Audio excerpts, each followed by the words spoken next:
और मैंने कहा कि हमारा दिल नहीं चाहता, आप यकीन करें। हमें शौक है जुलूस निकालने का, तुम्हारे खिलाफ बातें करने का।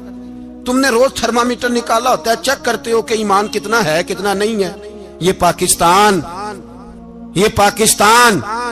अगर सूबा सिंध है तो हजरत अब्दुल्ला शाह गाजी का है, अगर बलोचिस्तान है तो हजरत बाबा अब्दुल रहमान का है, और अगर पेशावर है तो वो सूफिया का है, और अगर ये धरती पंजाब है तो ये दाता अली अजमेरी की है, ये बाबा फरीदुद्दीन की है। इसमें किसी गद्दार को कब्जा करने की इजाजत बिल्कुल नहीं मिलेगी। और हम वो लोग भी नहीं जो चुप करके अंदर सोते रहे, कौम जो करती है करती रहे, हमें परवाह नहीं। ना, ऐसी कोई बात नहीं।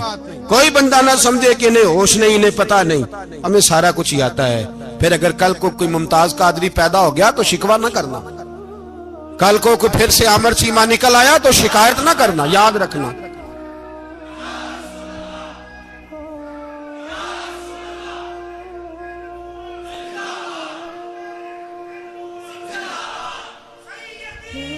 तो मेरे भाई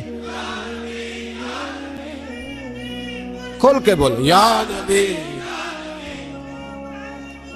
रसूल के वो सल्लल्लाहु। तो ये मशवरा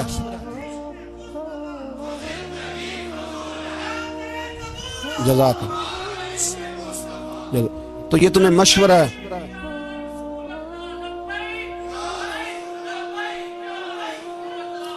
मेरी बात सुनिए, याद रखें, ये लोग बाद में पछताते हैं, फिर मुनाजरे कराते फिरते हैं, उसने सही किया कि गलत किया, फिर इन्हें होश आती है बाद में, फिर इनके हवारे निकल निकल के मैदानों में दलीलें देते हैं। इसलिए हमारा मशवरा है इन्हें कि ये अपनी हद में रहें, और जो काम तुम्हारे जिम्मे, मैंने कहा ना तुमने बड़ा लूटा, ये कौम रोज तुम्हें मौका देती है लूटने का, ये मौका देती है, तो तुमने दौलत लूट के पेट नहीं भरे, अब ईमान लूटने के चक्कर में आ गए हो। याद रखो, मुसलमान गुनाहगार हैं, गद्दार नहीं है।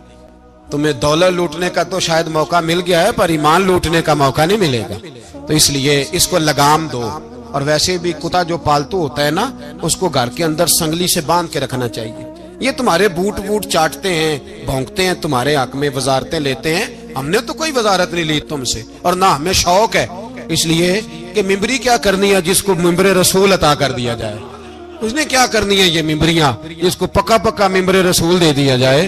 तो इसलिए इससे बाहर आओ। मैंने कहा बड़े बड़े नमरूद, फिरौन, कारून दफन है, तुम्हारा भी नाम तक नहीं होगा, बिल्कुल नाम नहीं होगा। इसलिए हमारा मशवरा, और आप लोग भी आए ना ये अगले साल, तो इनको खड़ा करके पूछ लेना, इस्लामी जमहूरिया पाकिस्तान का तुमने MPM बनना है, पहला कलमा ही सही सुना दो। चलो खुदा का वास्ता यही बता दो कि तुम्हें नमाज भी ढब से आती है कि नहीं। और आपकी मौज है, आप बिठा लेते हैं सर पे, क्या करें, समझाने वाले मुफ्त गुनाहगार हो गए और बहकाने वाले सब तुम्हारे यार हो गए। इसलिए ये छेड़ते हैं जानबूझ के। और फिर जब कोई मुमताज कादरी अलैहि रहमा पैदा होते हैं, फिर इन्हें दुश्वारी होती है, फिर इनका जीना मुश्किल हो जाता है। ये मौका देते हैं, पता नहीं किसके एजेंडे पे अमल कर रहे हैं। मेरा सवाल ये है, मैंने पिछले जुमे भी मेरा सवाल है कि मैं पूछता हूँ, इस आदमी को जरूरत क्या है खत्म नबूवत पर बात करने की, जब उम्मत मुस्लिमा के मुतफिक का फैसला है कि मरज़ई काफर। असेंबली ने बिल पास कर दिया कि मरज़ई, उनको अक़लियत करार दे दिया, और जब से वो अक़लियत बने, ना हमने उनकी इबादत गाह जलाई, ना हमने उनको कब्रों से निकाला, ना हमने, बस ठीक है जैसे ईसाई रहते हैं, यहूदी से किस मुल्क में रहते हैं वो भी रहे, अक़लियत बन के रहे, कोई पर तुम उन्हें खींच खूंच के क्यों करीब करते हो? तुम्हारा क्या जराना है उनके साथ, बताओ तो सही। इन लोगों से इनको चाहिए अपने मुंह में लगाम डालें, और अगर नहीं डालेंगे फिर इंशाल्लाह डाली जाएगी, और बड़ी तगड़ी डलेगी, और फिर ऐसी डलेगी।